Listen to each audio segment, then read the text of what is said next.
Hello, everyone. My name is Geeta Chauhan. I lead the PyTorch partner engineering team at Facebook. Today, I am going to talk to you about reproducible AI using PyTorch and MLFlow.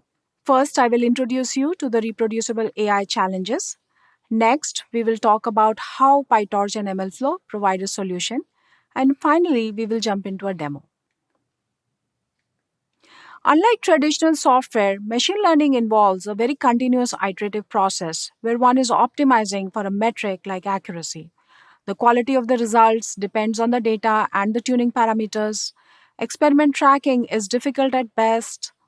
Over time, the data changes with problems like model drift and the performance of the model degrades. The model artifacts, like vocabulary files, can get lost if they're not tracked properly with the model itself. One has to compare and combine many libraries and models to get the optimal results. And due to the diverse deployment environments, packaging and running the models for inference in production is still a big challenge. Today, we are launching deeper integration of PyTorch with MLFlow to solve the reproducibility problems. MLFlow is an open source platform for machine learning lifecycle management and now part of the Linux Foundation. It provides four main components: the MLFlow tracking for tracking the experiment runs, the hyperparameters, the metrics with the ability to compare them across runs.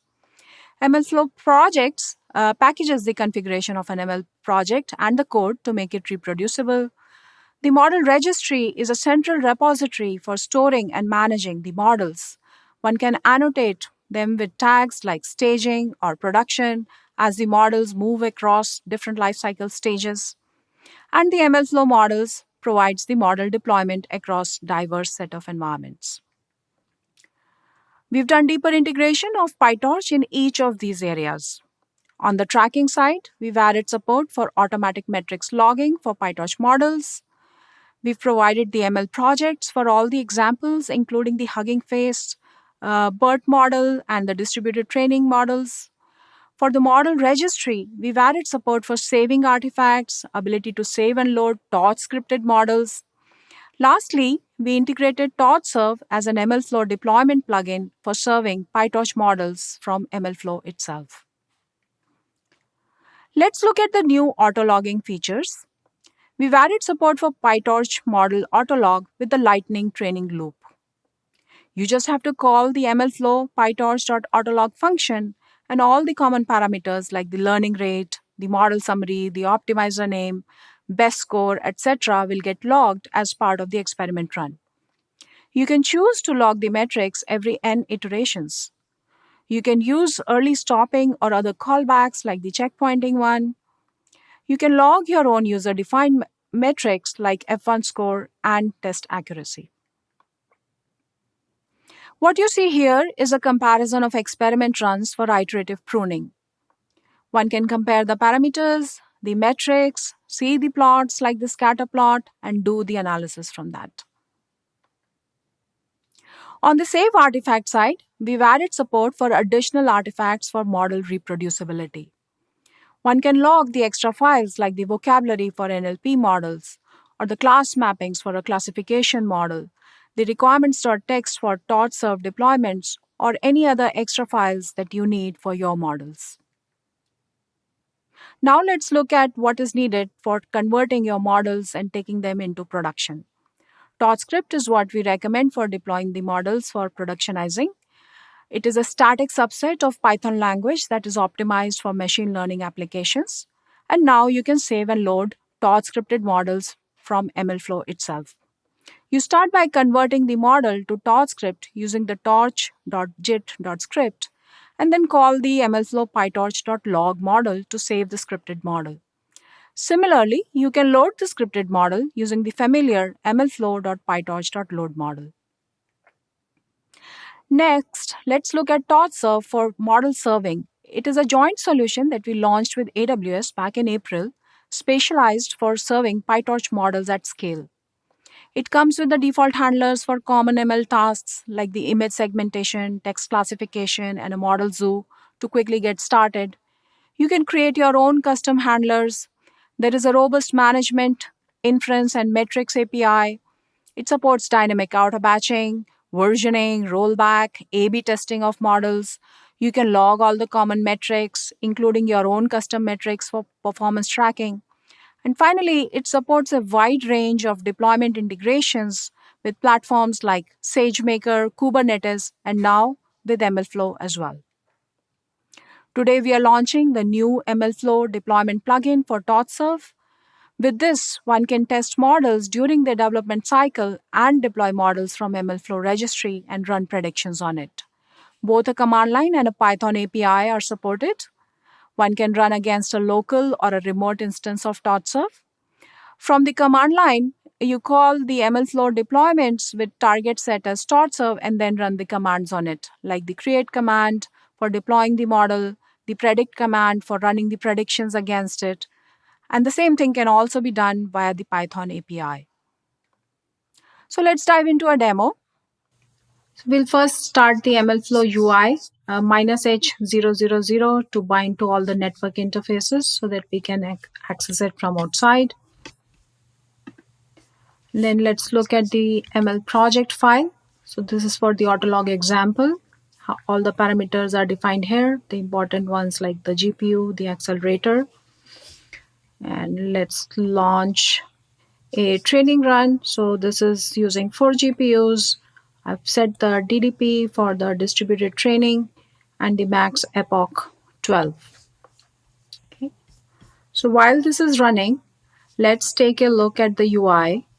So this is the MLflow UI. You can do a comparison of the various runs. So let's compare some of the runs that I ran earlier today. So you can see the parameters, batch size, GPU, learning rate, etc. You can see the metrics and you can do the plots needed.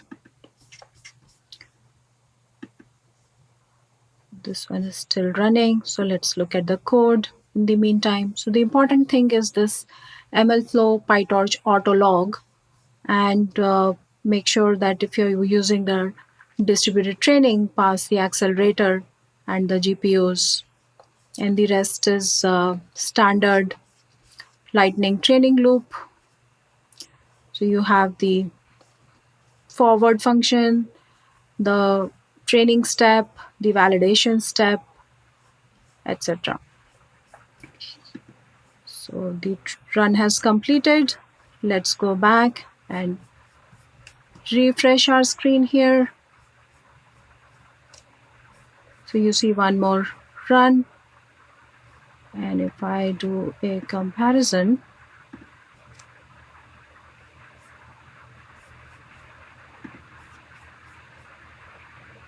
let's look at the results here. So this was with the 12 iterations that we just ran.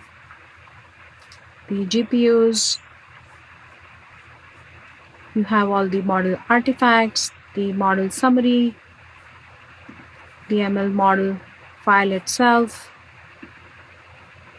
and the actual model file. Okay. Next, let's look at how you can use MLflow with the TorchServe plugin.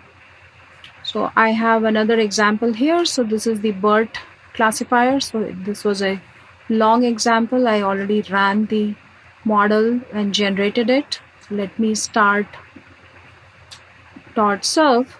So the TorchServe start, give the model store location and the config properties. TorchServe is starting here.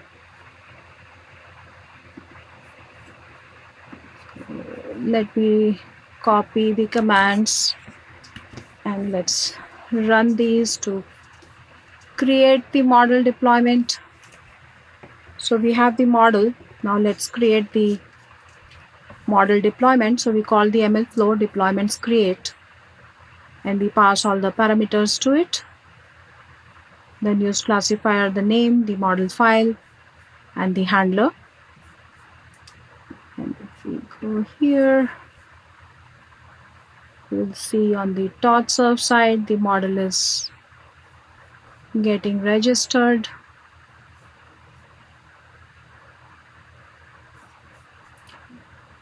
Meantime, Let's copy the next command for the prediction. Okay.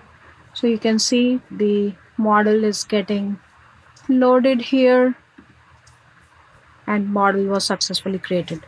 So now let's run the prediction for it. So the MLflow predict, it ran fairly fast. You can see it was executed here. Let's look at the output.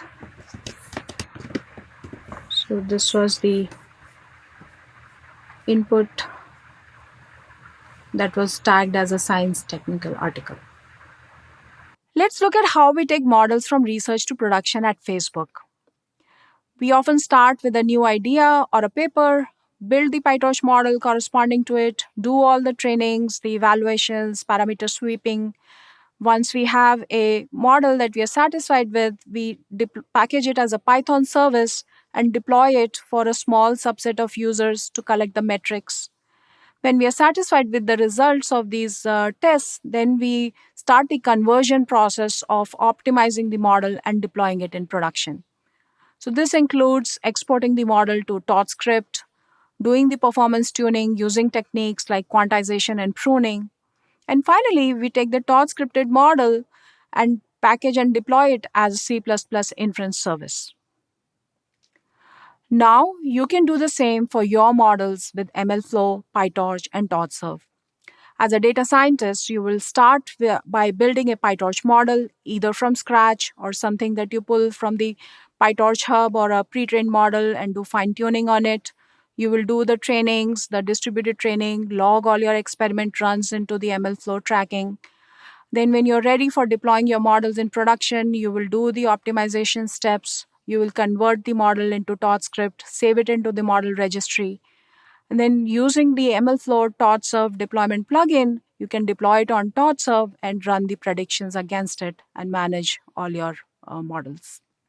So what is coming next? We are working on integration of Captum for model interpretability, hyperparameter optimizations using Axe and PyTorch, and many more examples. I also wanted to give a quick shout out for integration of papers with code with Archive that we recently launched. Now you don't have to hunt for code corresponding to a paper and can get it directly from the Archive site itself from the code tab.